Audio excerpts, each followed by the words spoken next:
আল্লাহ সুবহানাহু ওয়া তাআলার দরবারে শুকরিয়া আদায় করি, যিনি আমাদেরকে আজকে পবিত্র জুমার নামাজ পড়ার উদ্দেশ্য নিয়ে পবিত্র ঘর আল্লাহ তাআলার জান্নাতের বাগান, যে জান্নাতের বাগানের কথা দুনিয়াতে বলা হয়েছে, মসজিদ, মাদ্রাসা ও ওয়াজ মাহফিলের জায়গা, তার মধ্যে সর্বশ্রেষ্ঠ জায়গা হল মসজিদ।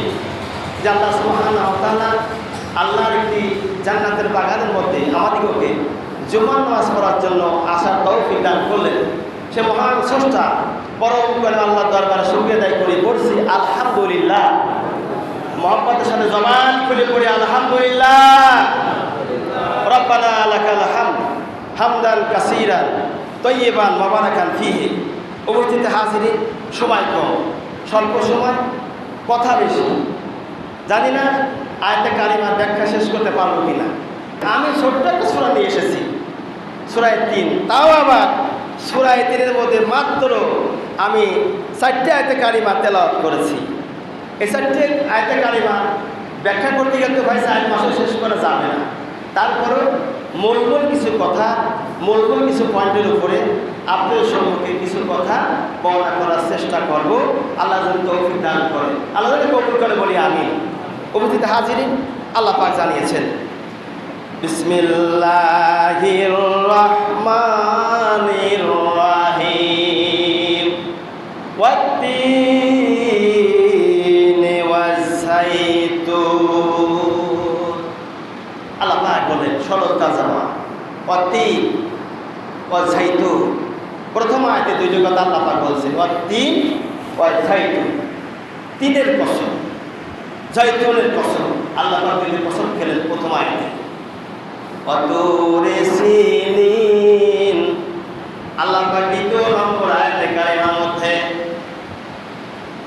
জানিয়েছেন ওয়াতুরি সিনিন, সিনাই পর্বতের কসম আমার আল্লাহ রাব্বুল আলামিন করলেন। এরপরে আল্লাহ রাব্বুল আলামিন ৩ নম্বর আয়াতে বলছেন ওয়াহাদাল বালাদিল আমিন। আল্লাহ রাব্বুল আলামিন ৩ নম্বর আয়াতে কারিমার ভিতরে জানিয়েছেন ওয়াহাদাল বালাদিল আমিন, পবিত্র মক্কা নগরীর কসম। আল্লাহ পাক প্রথম আয়াতে দুইবার কসম করলেন, ৩ ওয়াজ-যাইতুন, ৩ ওয়াজ-যাইতুনের কসম। ওয়াতুরি সিনিন, আমার আল্লাহ রাব্বুল আলামিন জানিয়েছেন ৩ নম্বরে ২ নম্বর আয়াতে সিনাই পর্বতের কসম। ৪ নম্বর কসম খালেন ৩ নম্বর আয়াতে ৪ নম্বর কসম খেয়ে আল্লাহ বলছেন ওয়াহাদাল বালাদিল আমিন, পবিত্র মক্কা নগরীর কসম করে আমি আল্লাহ বলছি লাকাদ খালাকনাল ইনসানা ফি আহসানি তাকবীর। আল্লাহু আকবার। আল্লাহ রাব্বুল আলামিন জানিয়েছেন লাকাদ খালাকনাল ইনসানা ফি আহসানি তাকবীর, আমি রব্বুল আলামিন মানুষকে সুন্দর করে বানিয়েছি। যত সুন্দর করে মানুষকে বানাইছি অত সুন্দর করে পৃথিবীর কোন মাখলুকাতকে আমি আল্লাহ বানাইনি। জোরে বলা যাবে কিনা সুবহানাল্লাহ। আল্লাহ মানুষকে সুন্দর করে বানালেন, এত সুন্দর করে কোনো কিছু আল্লাহ পাক তৈরি করেননি। এখন প্রশ্ন হলো এই এত সুন্দর করে বানানোর কারণটা কি? কথা বলেন আপনারা রাগ করছেন নাকি আপনারা? তাহলে এত সুন্দর করে আমার আল্লাহ মানুষকে বানানোর কারণটা কি? প্রশ্ন হবে না এটা? কোন কারণে এত সুন্দর করে মানুষকে বানালেন? পৃথিবীতে যত মাখলুকাত রয়েছে এক একটা মাখলুকাতের চেহারা এক এক রকম, এক এক রকম। হিংস্র প্রাণীর চেহারা, হিংস্র প্রাণীদের হিংস্রত্ব আলাদা এক রকম, কিন্তু মানুষের চেহারার সাথে পৃথিবীতে কোনো কিছুর তুলনা হয় না। কোনো কিছুকে আল্লাহ পাক সাদৃশ্য করে বানায়নি। একটু বলি সুবহানাল্লাহ। এই জন্য আল্লাহ বলেন আমি এই জন্য সুন্দর করে বানাইছি। শোনো, পৃথিবীর মানুষেরা সুন্দর করে বানানোর পিছনে অনেক করে যুক্তি আছে। যেমন এই পৃথিবীকে সাজাবে লাগাতে কাদাম না বানি আদম, আদম গোষ্ঠীর দ্বারা পৃথিবী সাজানো হবে। আর এই পৃথিবী যখন সাজাবে মানুষ ছাড়া কেউ ওই পৃথিবী সাজাতে পারবে না। জীব জন্তু পশু পাখি নদী নালা খাল যত আছে প্রত্যেকটা জিনিস আমি আল্লাহ বানিয়েছি, এইগুলোকে মানুষ সাজাবে যেভাবে করে সৌন্দর্য বৃদ্ধি করবে, আর ওই সৌন্দর্য দেখে দেখে আমি আল্লাহ আমার নিয়ামতের শুকরিয়া আদায় করবে। সুবহানাল্লাহ, এর নাম আল্লাহ বানাইছে। এখন প্রশ্ন হলে এই, যখন তুমি এত সুন্দরকে আল্লাহ সাজাইলেন, আমাদের উপরে তুমি কোন দায়িত্ব দিয়েছ? মানুষ বানায়া কি কি দায়িত্ব দিয়েছ, কেমন দায়িত্ব দিয়েছ, আর সেগুলো পালন করতে গেলে পরে কাকে মানতে হবে? কি প্রশ্ন এটা না? আমার আল্লাহ জানিয়েছেন, দুনিয়ার মানুষেরা শোনো, এই পৃথিবীতে তোমাদেরকে আমি আল্লাহ পাঠা দিয়েছি, তোমাদেরকে বানাইছি সুন্দর করে এই কারণে, তোমাদেরকে জ্ঞান বুদ্ধি স্বভাব চরিত্র দিয়ে আমি আল্লাহ পাঠা দিয়েছি। তোমাদেরকে যদি পাঠাইছি, তোমাদের পাঠানোর পরে আমি আল্লাহ একটা বিধানও দিয়েছি, বিধানের পাশাপাশি নবীকে পাঠা দিয়েছি। যে নবীকে আমি আল্লাহ যদি পৃথিবীতে না পাঠাইতাম, না তৈরি করতাম, সারা বিশ্বের মাতৃকাকে আমি আল্লাহ তৈরি করতাম না। সেই নবীকে বানাইছি, ওই নবীকে পাঠাইছি, সেই নবীর আদর্শ, আখলাক, স্বভাব চরিত্র দেখে তোমরা চলবা। পৃথিবী তার জাহেলিয়াতের যুগ, যেই যুগে মানুষের উপরে অত্যাচার হতো, জুলুম হতো, নির্যাতন হতো, যেই যুগে লোকেরা আইয়ামে জাহেলিয়াতের যুগে ভাতৃত্ব বন্ধনা আবদ্ধ ছিল না, কোনো মানুষের মধ্যে মানুষের মিল মহব্বত ছিল না, মানুষের মধ্যে ছিল কাটাকাটি, হানাহানি, রাহাজানি, খুন খারাপি, জেনা, ব্যবসা, ধর্ষণ। আল্লাহ নবী আসার পরে চুরি, ডাকাতি, খুন খারাপি, জেনা, ব্যবসা, ধর্ষণ, চুরি করা, মানে ভেজাল দেওয়া, খাদ্য ভেজাল দেওয়া, আর যত রকম অন্যায় অফিসার আছে সব অন্যায় অফিসারগুলি বন্ধ হয়ে গেল অটোমেটিকলি। বন্ধ হওয়ার পরে তিনি একটা ইসলামী রাষ্ট্র স্টেট কায়েম করলেন কোরআন দিয়ে। আর কোরআনের যখন সংবিধান জমিনে চালু করলেন, কোরআনের বিধান যখন জমিনে চালু হয়ে গেল, তখন লোকেরা সুদ বন্ধ করলো, ঘুষ বন্ধ করলো, জেনাবন্দি করলো, ব্যবসায়ী বন্ধ করলো, হাইজাক করা বন্ধ করলো, ডাকাতি করা বন্ধ করলো, যত রকম গুণা ছিল, সুদ, ঘুষ, দুর্নীতি, অর্থনীতি, পাপাচার, জমিরান ঠেলা, খাদ্য ভেজাল, মাল পাচার করা, যত গুণা ছিল সব গুণামা লোকেরা বাদ দিয়ে এক আল্লাহর সাথে তারা দিদারে ইলাহি নসিব হওয়ার জন্য কোরআন মানে, রাসূলের আদর্শ মানে, আল্লাহর জান্নাতে মেহমান হয়ে তারা কবরে চলে গেছে। ওরে বলি সুবহানাল্লাহ। তার মধ্যে হুজুরের উফাত দিবস হয়ে গেল। হুজুর যখন দুনিয়াতে কোরআনটা লিখে কমপ্লিট কোড অফ ইসলাম, ইসলামটাকে পরিপূর্ণ করে আল্লাহর নবী দিয়ে চলে গেলেন। এই কোরআন সংবিধান আমাদের জন্য এটা একটা গাড়ি। আপনি চলাফেরা ওঠা বসার জন্য যেমন আপনি বাড়ির থেকে বের হয়েছেন, বাড়ি থেকে যখন বের হয়েছেন আসার পরে চিন্তা করেছেন আমি যখন বাড়ি থেকে বের হব, মসজিদে যাব, যাবার সময় আমাকে অবশ্যই গায়ে জামা পরতে হবে, মাথায় টুপি পরতে হবে, পবিত্রতা অর্জন করিয়ে মাথায় টুপি গায়ে জামা পরব। এরপর আমি মসজিদে যাব, যাওয়ার পরে কোরআন সুন্নাহর ভিত্তিতে ইমাম সাহেব আলোচনা করবেন, আলোচনাগুলি শুনবো, আর যেগুলো মানার মতো সেগুলো আমি মানব। কারণ মুসলমানদের সবচেয়ে শ্রেষ্ঠতম জিনিস হলো কোরআন। কোরআনের বিধান ছাড়া, কোরআনের আইন ছাড়া, কোরআনের আদর্শ ছাড়া, নবীর আদর্শ ছাড়া কোনো মানুষ পৃথিবী থেকে আল্লাহর জান্নাতের ঘিরান পাবে না, জান্নাতে যেতেও পারবে না। সেই জন্যই কোরআনটাই আল্লাহ পাক জানিয়েছেন, বান্দারে আমি এই কোরআনটারে বানাইছি, সুন্দর করে সাজাইছি। কোরআনটারে আবার এত সুন্দর করে সাজাইছি, সেই জন্য রাসূল বলেছেন কমপ্লিট কোড অফ ইসলাম, ইসলামটাকে পরিপূর্ণ করে তোমাদের মাঝে আমি দিয়ে গেলাম। তবে শোনো, এই কোরআন যতদিন তোমরা ধরে রাখবা, যতদিন তোমরা আগ্রে আমল করবা, ততদিন তোমাদের কোনো তোমাদের এই পৃথিবীতে কোনো রকমের বাধা বিপত্তি আসবে না, বিপদ আসবে না, মুসিবত আসবে না। যত মুসিবত রয়েছে, যত বাধা রয়েছে, সব বাধা বিপত্তিকে এই কোরআন তোমাদের দূরে সরায় দেবে। আর আমি আল্লাহ যখন আমার রাস্তায় চলবা, আমার কুদরতি রহমত থেকে রহমত নাযিল করে করে তোমাদের জীবনের গুনাহগুলি আমি আল্লাহ মাফ করে জান্নাতি মেহমান বানায় দেবো। জোরে বলি সুবহানাল্লাহ। হুজুর দুনিয়া থেকে বিদায় হয়ে চলে গেলেন কোরআনটারে কমপ্লিট করে দিয়ে। রাসূল যখন কোরআন কমপ্লিট করে দেওয়ার পরে পৃথিবী থেকে বিদায় হয়ে চলে গেলেন, তখন আল্লাহর পয়গম্বর দুনিয়া থেকে যাওয়ার পরে আসলেন হাদিসের মধ্যে রাসূল একখানা কথা বলেছেন। এই কথাটি আমি দেখলাম সকাল থেকে নিয়ে এ পর্যন্ত যখন আমি আসি বা আমার মসজিদ থেকে বের হই, আসার পরে দেখি যে মসজিদ থেকে বের হওয়ার পর দেখতেছিলাম যে সেখানে রাস্তাঘাটে আগের যুগে দেখেছি মুরব্বী এবং ছোট ছেলেরা এক জায়গা হলে কোরআনের কথা, হাদিসের কথা অথবা নামাজ কালাম নাম কথা বললেও অন্তত ভালো কথা বলতে, এমন কিছু খাসটি পড়া কথা আমাদের সমাজে তৈরি হয়েছে ভাই, বর্ণনা করা যাচ্ছে না। এই কথাগুলো শুনলাম, মনে মনে ভাবলাম এই লোকগুলো বৃদ্ধ হয়ে গেছে, যুবক যৌবন পদার্পণ করেছে বয়স, এখনও যদি এই কথা এইগুলি এখনও বলে, কিয়ামতের মাঠে আল্লাহর সামনে কি জবাব দিবে? কারণ যেখানে খারাপ কথা হয়, অবৈধ কথা হয়, অশ্লীল কথা হয়, বেহায়াপনা কথা হয়, ওই জায়গাটা কিয়ামতের মাঠে যে বলবে তার বিরুদ্ধে সাক্ষী দেবে।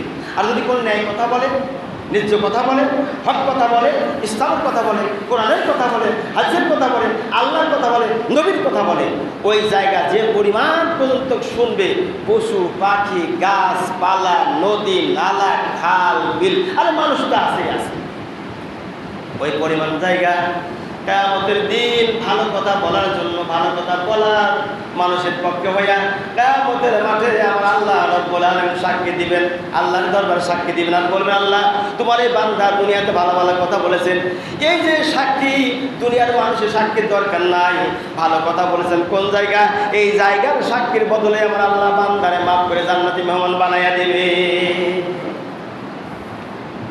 আজ আমরা কোথায় গেছি, কোন রাস্তায় হাসছি? সেই জন্যে আমরা বিশেষ করে বলি, রিয়াদুস সলিহিন লিখেছেন, আমরা অনেক সময় দেখা যায় কিতাবাদি আমরা পড়তে চাই না।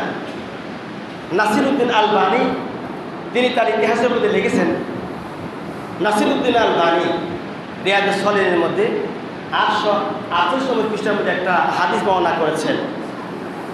হুজুরের কাছে এক সাহাবী গেলেন, হুজুর মানুষের মধ্যে ভ্রাতৃত্ব বন্ধনে আবদ্ধ হতে পারছি না, মিলে মহব্বত করতে পারছি না, নামাজ কালাম করি, হজ জাকাত দেই, লাকাদা খালাকাল ইনসানা ফি আহসানি তাকওয়িম, মানুষ সুন্দর করে আল্লাহ পাক বানিয়েছেন, এত সুন্দর করে বানিয়েছেন হুজুর, এই মানুষগুলো নিয়ে আমরা চলাফেরা করি, কিন্তু কিয়ামতের মাঠে আল্লাহর দরবারে কেমনি করে মুমিন হিসাবে উঠতে পারবো, মানুষের মধ্যে ভালোবাসা প্রেম জাগরণ করতে পারবো?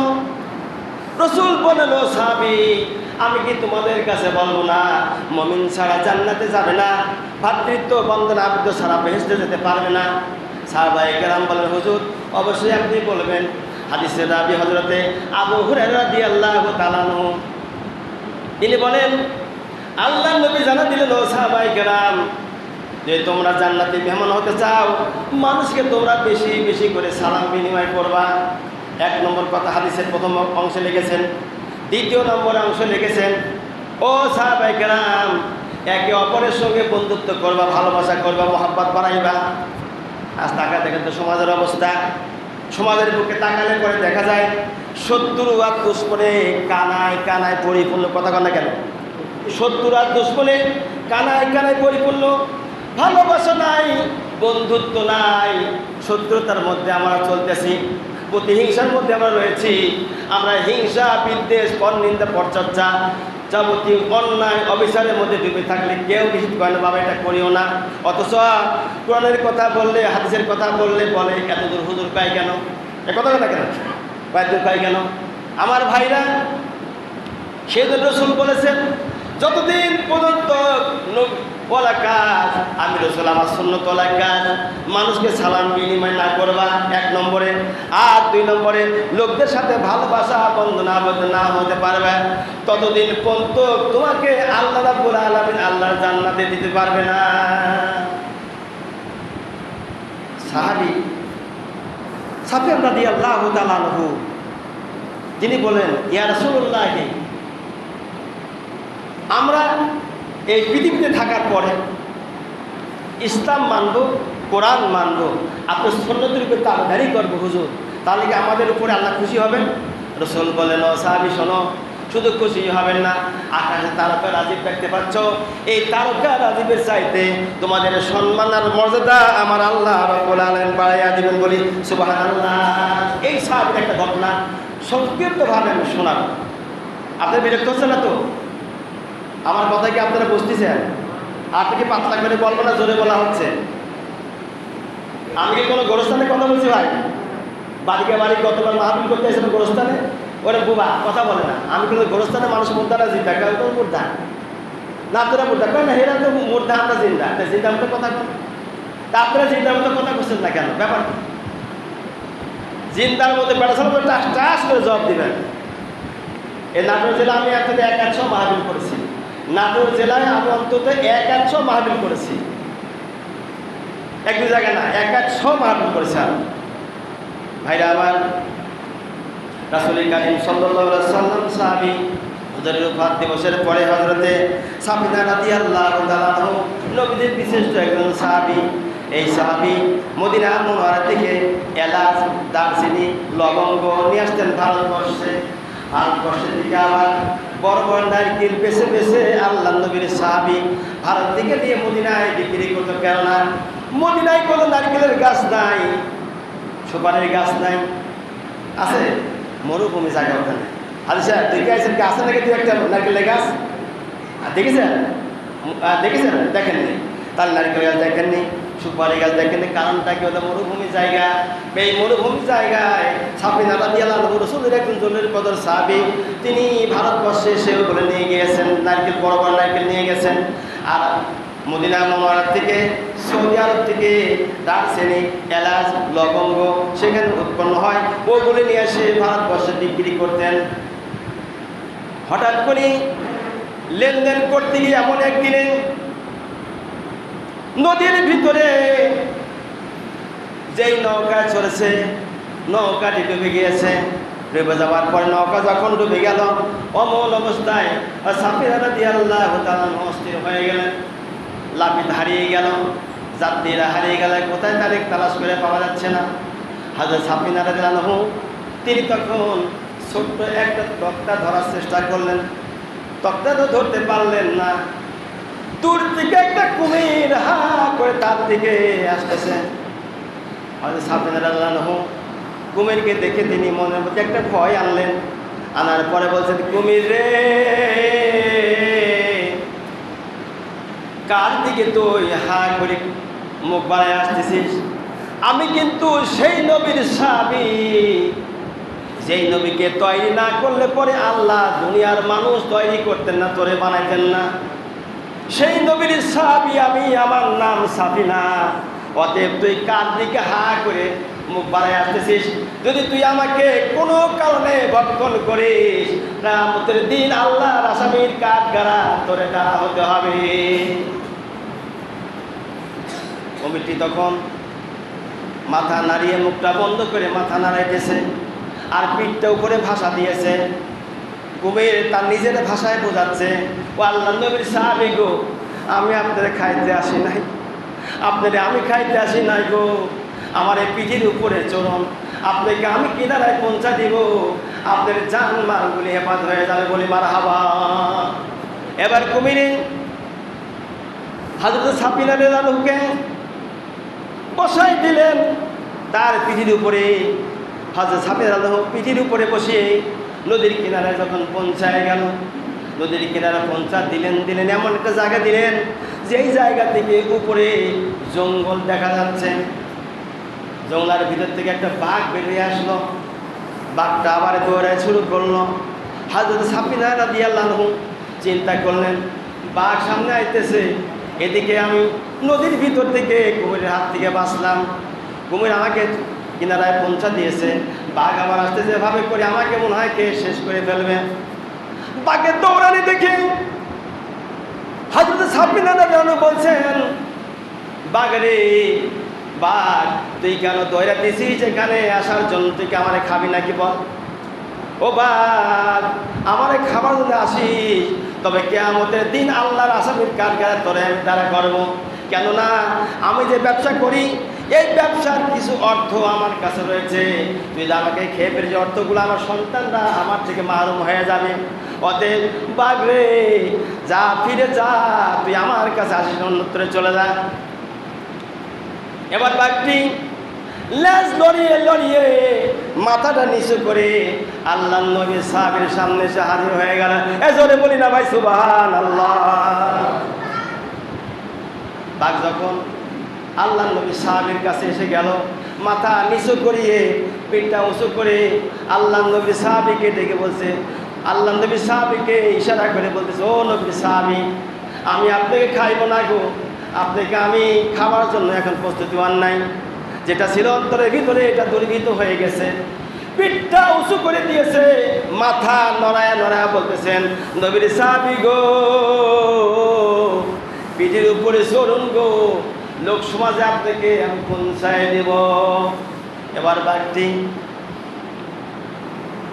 আল্লাহ নবীর সাহাবীর সামনে যখন মাথা নাড়িয়ে নাড়িয়ে পিঠটা উঁচু করে দেয়, আল্লাহ নবী সাহাবী বাঘের পিঠের উপরে চড়িয়ে সামনের দিকে যায়। বাঘটা এবারে যেখানে মানুষ সমাজের সমাগম আছে অমন একটা জায়গা নিয়ে চলে গেল।